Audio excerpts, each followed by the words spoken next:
We do want to welcome Gael Garbarino Cullen for ABCD after breast cancer diagnosis. Gael, thank you for joining us this morning. It's my pleasure.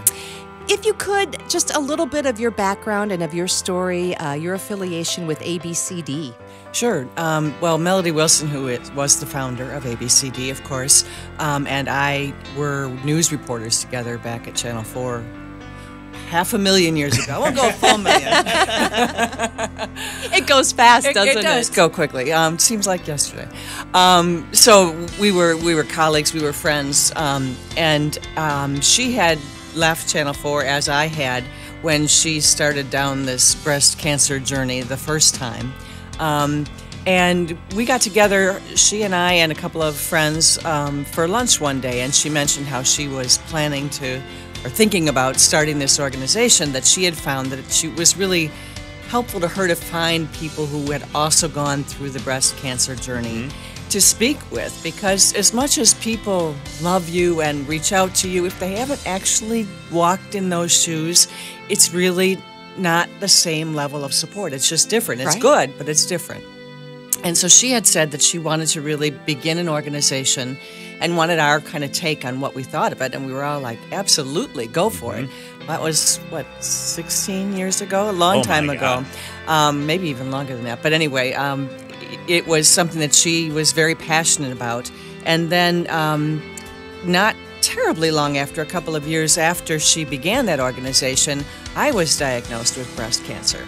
And I didn't go to ABCD specifically because I kind of knew somebody. Sure. So once Melody, and she personally mentored me through the process. Oh, I didn't know that. Yeah, and so if I wasn't a believer before, which I was even that much more in tune to the organization and what ABCD is all about at that point.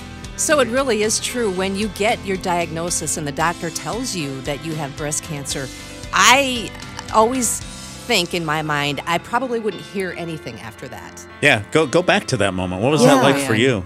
It was incredible, because it was one of those, I was super lucky. And it's funny because Melody, at the time that I called her and I told her that my diagnosis was early, like DCIS, she said, "You're not going to believe this right now, and I'm not minimizing at all what you're going through, but she said, someday you'll look back at this and be grateful."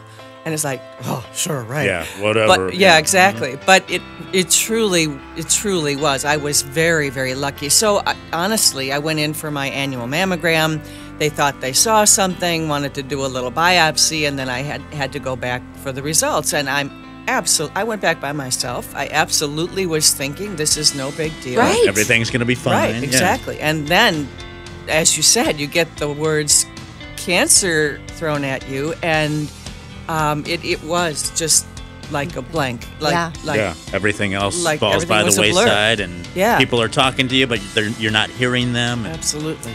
And that's the joy of ABCD, because you're in that moment, you have breast cancer, you have cancer. I had a situation where the doctor, the surgeon that did the biopsy was not anyone that I was connected. I didn't, I wasn't planning this being anything kind of long-term. Right. So that was just a referral. I went and I ended up switching doctors because the course of action that the first surgeon recommended was mastectomy, which is, in my case, kind of like shooting a mouse with a cannon. I mean, there was really, but at the time it was like, whatever, sure, okay, I got to get rid of this.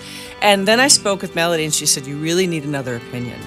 And you've got time. It's not gonna kill you tomorrow. So take the time and find out if there isn't a better way. And it was very sage advice. And I'm here 14 years later to tell you that thank God for Melody and thank God for ABCD.